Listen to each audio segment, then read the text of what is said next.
তো ক্লাস 11 সকল ছাত্রছাত্রীকে নিমিস্টেড ইউটিউব চ্যানেলে স্বাগত। তো আশা করছি তোমাদের সকলেরই কিন্তু ফার্স্ট সেমিস্টার পরীক্ষাগুলো খুব ভালোভাবেই কাটছে। তো আর কিছুক্ষণ পরে তোমাদের ইতিহাস পরীক্ষাটি শুরু হয়ে যাবে।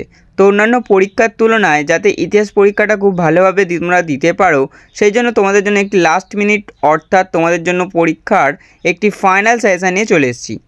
তো এই সাজেশানটি তোমরা শেষ পর্যন্ত দেখো, পুরোটা বুঝতে পারবে। তো আর বেশি দেরি করবো না, ভিডিওটা শুরু করছি, ভিডিওটা শেষ পর্যন্ত দেখো। তো প্রথম প্রশ্ন, ইতিহাস শব্দটির অর্থ মানব সভ্যতার বিবর্তনের কাহিনী। 2. হিস্ট্রি শব্দটি এসছে গ্রিক বা ল্যাতিন শব্দ হিস্টোরিয়া বা হিস্টোর থেকে। 3. হিস্টোরিয়া শব্দের অর্থ কি? সত্যকে বের করার জন্য অনুসন্ধান করা।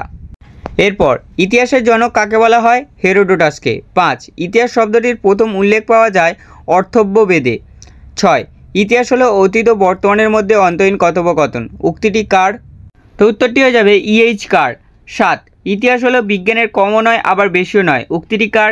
জেবি বিউরি। 8. বিবর্তনবাদের জনক হলেন ডারউইন। 9. মানব ইতিহাসে যে যুগ সবচেয়ে দীর্ঘ সময় পর্যন্ত চলেছিল সেটি হলো প্রাচীন যুগ। পরবর্তী প্রশ্ন, প্রাক ইতিহাস কথাটির অর্থ হলো যে সময় লিখিত বিবরণী ইতিহাস রচনার প্রধান উৎস ছিল না। 11. প্রথম আধুনিক মানুষের উদ্ভব ঘটেছিল কবে? আনুমানিক 2,30,000 বছর আগে। 12. মানুষের ইতিহাস যতদিন লিখিত হয়নি তাকে কি বলা হয়? প্রাগৈতিহাসিক যুগ। তো তোমাদের এখানে একটি কথা জানিয়ে রাখি, তোমাদের ইতিহাস পরীক্ষাতে তোমরা যদি বেশিরভাগ প্রশ্নই কমন পেতে চাও তাহলে কিন্তু তোমাদের দু একটা কাজ করতে হবে। যেমন এই ভিডিওটিতে যে কটি সাজেশান দেখানো হচ্ছে এর সাথে সাথে তোমাদের যে আগে একটি ভিডিওতে সাজেশান আমি দিয়েছি সেই ভিডিওটির প্রতিটি সাজেশান তোমাদের একটু দেখে নিতে হবে। এবং তার পাশাপাশি তোমাদের স্কুলে অথবা টিউশনে যেখানে যেই প্রশ্নগুলি বলেছে যে এই প্রশ্নগুলি খুবই গুরুত্বপূর্ণ, এর পাশাপাশি এই প্রশ্নগুলোকেও রেডি রাখতে হবে।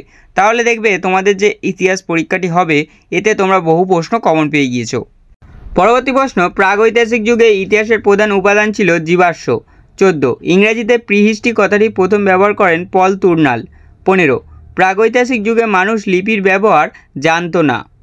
পরবর্তী প্রশ্ন, প্রাগৈতিহাসিক যুগের তৈরি কয়েকটি হাতিয়ার হলো পাথরের তৈরি ছুরি, কুঠার, বর্ষা ইত্যাদি। 17. প্যালিও শব্দের অর্থ প্রাচীন। 18. লিথোস কথার অর্থ প্রস্তর। 19. প্লেইস্টোসিন যুগের সূচনা হয়েছিল আনুমানিক 20 লক্ষ বছর আগে। পরবর্তী প্রশ্ন, তুষার যুগ নামে পরিচিত প্লেইস্টোসিন যুগ। 21. হোমো ইরেক্টাস মানব প্রজাতির উল্লেখ ছিল প্রাচীন প্রস্তর যুগে। 22. মধ্যপ্রস্তর শব্দটি এসছে মেসোস এবং লিথোস শব্দ থেকে। তো তোমাদের এখানে আরও একটি কথা জানিয়ে রাখি, তোমাদের যে আগের ভিডিওটির কথা আমি জানালাম ওই ভিডিওটির লিঙ্ক আমি এই ভিডিওর ডেসক্রিপশান বক্সে দিয়ে রাখবো। তোমরা যারা ওই ভিডিওটি এখনও পর্যন্ত দেখোনি তোমরা এই ভিডিওটি শেষে ওই ভিডিওটি অবশ্যই দেখে রাখবে। পরবর্তী প্রশ্ন, মেসোস শব্দের অর্থ মধ্য বা মাঝারি। 24. মধ্যপ্রস্তর যুগের অন্যতম বৈশিষ্ট্য কৃষি পদ্ধতির আবিষ্কার। 25. মানুষ পশুপালন শেখে মধ্যপ্রস্তর যুগে। 26. ভীমবেটকার গুহাচিত্রগুলি মধ্যপ্রস্তর যুগের। তো এই প্রশ্নটি কিন্তু অতি গুরুত্বপূর্ণ একটি প্রশ্ন, এই ভীমবেটকার গুহা এই প্রশ্নটি তোমরা কিন্তু ভালোভাবে রেডি করে রাখবে। পরবর্তী প্রশ্ন, মধ্যপ্রস্তর যুগ হলসিন যুগের অন্তর্গত। 28. প্রাচীন ভারতের প্রথম যে শস্য চাষ হয় সেটি হলো জব। তো এখানে একটু স্পেলিং মিস্টেক হয়ে গেছে, এটা উঞ্জ হবে, বর্গের জ হয়ে গিয়েছে, তোমরা এটা ঠিক করে নিও। 29. মানুষ প্রথম লাঙলের ব্যবহার শিখেছিল নব্যপ্রস্তর যুগে। পরবর্তী প্রশ্ন, নব্যপ্রস্তর যুগে আবিষ্কৃত প্রথম ধাতু ছিল, তো উত্তরটি কী হয়ে যাবে? তামা। 31. মেহেরগড় সভ্যতা প্রথম আবিষ্কার করেছিলেন কে? যা ফ্রান্সোয়া জারিজ। 32. মানব সভ্যতার বিকাশের প্রথম পর্যায়ে 2000 বছর যে যুগের মধ্যে পড়ে সেটি হলো তাম্রপ্রস্তর যুগের মধ্যে পড়ে। পরবর্তী প্রশ্ন, যার নেতৃত্বে ব্যাবিলন অতি শক্তিশালী সাম্রাজ্য হিসেবে আত্মপ্রকাশ করে সেটি হলো হামুরাবি। 34. নব্য অ্যারেরীয় সাম্রাজ্যের শ্রেষ্ঠ শাসক কে ছিলেন? দ্বিতীয় আশুরনাসির পাল। পরবর্তী প্রশ্ন, প্রাচীনকালের পারস্য দেশ যে নামে পরিচিত সেটি হলো ইরান, অর্থাৎ বর্তমানে ওই দেশটি ইরান নামে পরিচিত। পরবর্তী প্রশ্ন, প্রাচীন বিশ্বের অন্যতম প্রভাবশালী সাম্রাজ্য ছিল ম্যাসিডোনিয়া। 37. চেরনিয়ার যুদ্ধ হয়েছিল 338 খ্রিস্টপূর্বাব্দে। 38. দ্বিতীয় ফিলিপের পুত্র হলেন তৃতীয় আলেকজান্ডার। এই প্রশ্নটি কিন্তু তোমরা একটু গুলিয়ে ফেলবে না, এটা একটু ভালোভাবেই মনে রেখে দিও।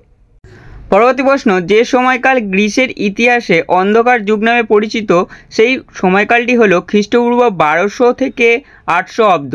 এই প্রশ্নটিও কিন্তু একটি গুরুত্বপূর্ণ প্রশ্ন, তাই এই প্রশ্নটিও তোমরা একটু ভালোভাবে রেডি করে রাখবে।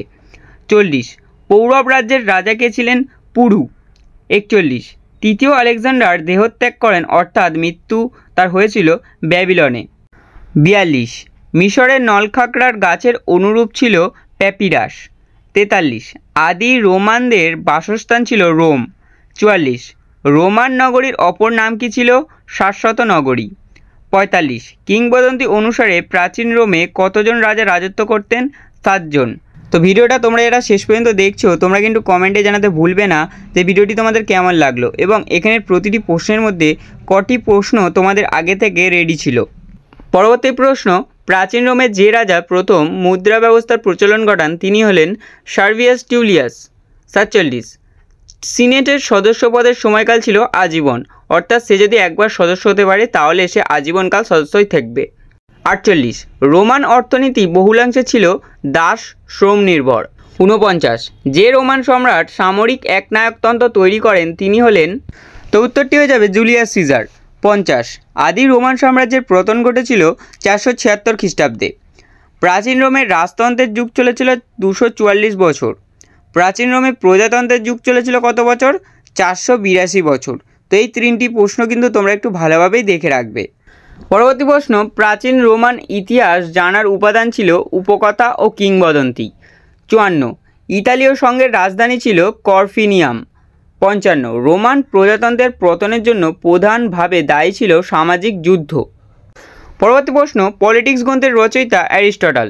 57 রিপাবলিক গ্রন্থের রচয়িতা প্লেটো। 58 খ্রিস্টপূর্ব 5ম থেকে 4র্থ শতক গ্রিসের ইতিহাসে যে নামে পরিচিত সেটি হলো ধ্রুপদী যুগ। 59 পলিশ কথাটির অর্থ কী? নগর রাষ্ট্র। পরবর্তী প্রশ্ন, প্রাচীনকালে পলিশের বিকাশ ঘটে গ্রিসে। 61 অ্যারিস্টটলের মতে পলিশের উপাদান 4টি। 62 প্লেটোর মতে আদর্শ পলিশের জনসংখ্যা 5000 জন। 63 গ্রিসের দুটি গুরুত্বপূর্ণ পলিশ হচ্ছে, তো উত্তরটি হয়ে যাবে এথেন্স ও স্পার্টা। 64 পলিশগুলির অন্যতম বৈশিষ্ট্য ছিল ক্ষুদ্র ও অখণ্ডতা। 65 পলিশগুলির শাসন কাঠামো বা রাজনৈতিক সংগঠনগুলি বিভক্ত ছিল 4 ভাগে। 66 গ্রিসের পলিশগুলিতে ম্যাজিস্ট্রেটদের প্রধান কাজ ছিল বিচার কার্য সম্পাদনা করা। পরবর্তী প্রশ্ন, খ্রিস্টপূর্ব 6ষ্ঠ শতকের মধ্যভাগ পর্যন্ত পলিশগুলির সংখ্যা ছিল 1500টি। 68 ক্রিট দ্বীপের স্বাধীন পলিশের সংখ্যা ছিল 50টিরও বেশি। পরবর্তী প্রশ্ন, পেলোপনেশিয়ান বলতে বোঝায় দক্ষিণ গ্রিস। 70 পলিশের কেন্দ্র ছিল অ্যাক্রোপলিস। তো অ্যাক্রোপলিস কি নিশ্চয়ই তোমরা সকলেই জানো, তো অ্যাক্রোপলিসটা একটু দেখে রাখো। যদি কেউ না জানো যে অ্যাক্রোপলিস কি তাহলে আমাকে কমেন্টে জানাও, আমি তোমাদের জানিয়ে দেবো। তো আজকের ভিডিওটা এইটুকুই ছিল। ভিডিওটা কেমন লাগলো কমেন্টে জানাতে অবশ্যই ভুলবে না, এবং ভিডিওটা যদি ভালো লাগে, যদি কিছু ভিডিওটা দেখে উপকৃত হও তাহলে ভিডিওটিতে একটি লাইক করে ভিডিওটা তোমার বন্ধুদের মধ্যে শেয়ার করে দাও, এবং চ্যানেলে যদি নতুন হয়ে থাকো চ্যানেলটি সাবস্ক্রাইব করে বেল নোটিফিকেশনটি অন করে দাও। তো দেখা হচ্ছে পরের কোনো ভিডিওতে, পরের কোনো সাজেশন ভিডিও নিয়ে।